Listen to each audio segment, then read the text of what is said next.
चलो शांत रहो, सुन ध्यान से। तो ये पहले मैं फिर से एक बार पढ़ रहा हूं इसको। कर निर्गुण कौन देश को बासी, मधुकर कई समझाओ साहेदे, बुझत साचना हासी। को जनक है, को है जननी, को है नर, को है दासी। कैसे बरन भेष है कैसो, की रस में अभिलाषी। पूनि पाओ गो, पूनि कहो आपनो, जोरे कागो कासी। असुनत मौन है रोह बावरो, सुर सबे सम्मति नासी। ध्यान सुनो। तो जो इसमें जो सूरदास हैं वह निर्गुण ब्रह्म का क्या कर रहे हैं, खंडन कर रहे हैं, और जो श्री कृष्ण की भक्ति है उसका क्या कर रहे हैं, मंडन कर रहे हैं। अब इसमें क्या है, जो उद्धव है उनको ये माना गया है कि उद्धव जो है वह श्री कृष्ण के भक्त नहीं है, वह निराकार ब्रह्म के पुजारी। अब इस चीज के बारे में जो वहां की गोपियां हैं, ब्रज की गोपियां हैं, वह किससे पूछ रही हैं, उद्धव से पूछ रही हैं कि हे उद्धव तुम ये बताओ, क्या बताओ, ध्यान से सुनना। करा गोपियों भ्रमर की अतिशयोक्ति में उद्धव से संबोधित करते हुए पूछती हैं कि हे उद्धव तुम ये बताओ कि तुम्हारा निर्गुण ब्रह्म किस देश का रहने वाला है। लाइन लिखी है ना कि निर्गुण कौन देश के वासी। हे उद्धव तुम ये बताओ कि तुम्हारा जो निर्गुण ब्रह्म है वह किस देश का रहने वाला है।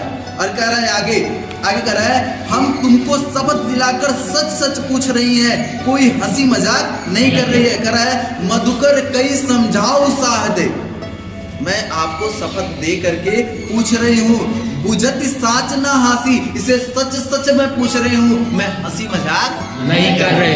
अब तुम कसम खा करके बताओगे, हमसे झूठ नहीं बोलोगे। ठीक है, आगे देखो। कर मधुकर कही समझाओ सौदे, सौह मतलब सौगंध। मधुकर कही समझाओ सौदे, उनको समझा रही है कि मैं देखो मैं तुमको क्या कर रही हूँ, मैं तुमको शपथ दिलाती हूँ, तुमको सौगंध खिलाती हूँ, तुमको कसम दिला के कहती हूँ कि तुम मुझे सही सही बताओ। और आगे कह रहा है कि बुझत साच ना हंसी, इसे सच सच समझना, इसे हंसी ना समझना, हंसी मजाक नहीं करना। आगे कह रहा है तुम यह बताओ कि उस निर्गुण का पिता कौन है, उसकी माता का क्या नाम है। लेकर को है जनक, जनक मतलब होता है पिता, को है जनक, और को है जननी, जननी मतलब होता है माता। कौन उसके पिता है, कौन उसके माता है। कह रहा है को है नारी, को है दासी। कह रहा है कौन उसकी पत्नी है और कौन उसकी दासियां हैं, तुम बताओ। कह रहे हैं देखो क्या क्या पूछ रही हैं। कह रही है देखो पहली बात तो तुमको सौगंध दिला करके मैं पूछ रही हूँ, बताओ वो कौन है, कौन देश का रहने वाला है, सही सही बताना।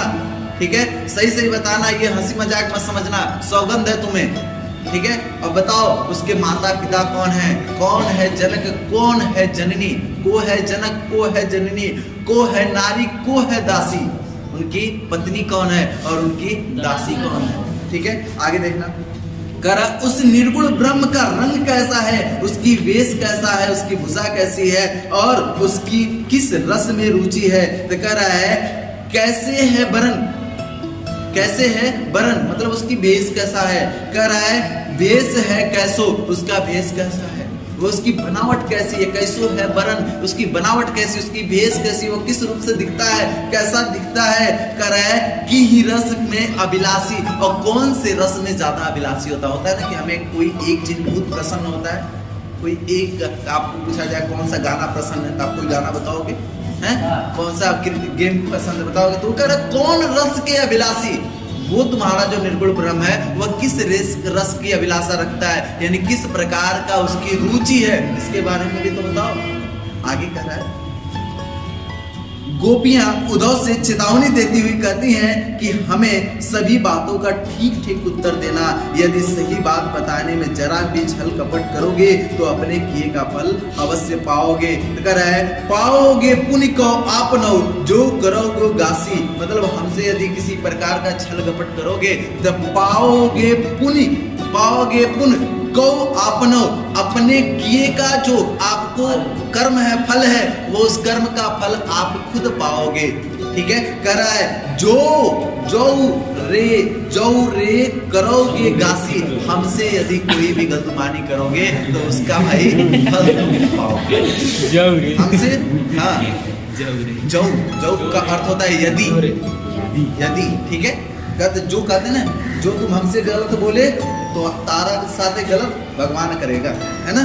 सुनो, सुनत मौन रहू रसो बावरो असुर सबे मति नासी।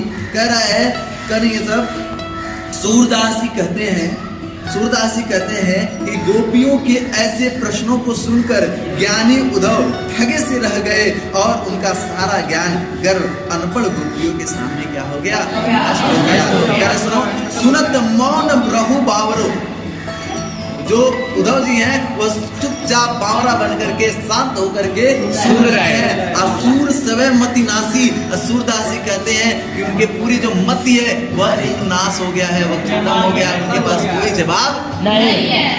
अब सुनो, इसका बाद ये हो गया इसका अर्थ।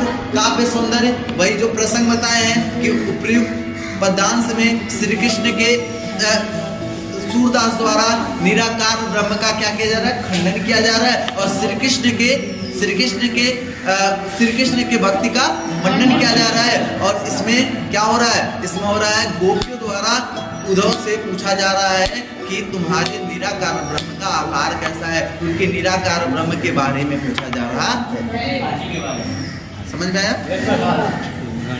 भाषा कैसी है, वही सरल ब्रज भाषा है, हमारी ब्रज भाषा है, शैली मुक्तक रहेगी इनकी। है जब भी सूरदास की बात आएगी तो इनकी शैली कैसी रहेगी, तुलसीदास आएंगे तो चित्रात्मक, कैसी है, चित्रात्मक। ठीक है, और आगे सुनो, गोपियों के एक मिनट, रस कैसा है, वियोग रस, श्रृंगार रस, ठीक है, और हास्य रस भी है ना।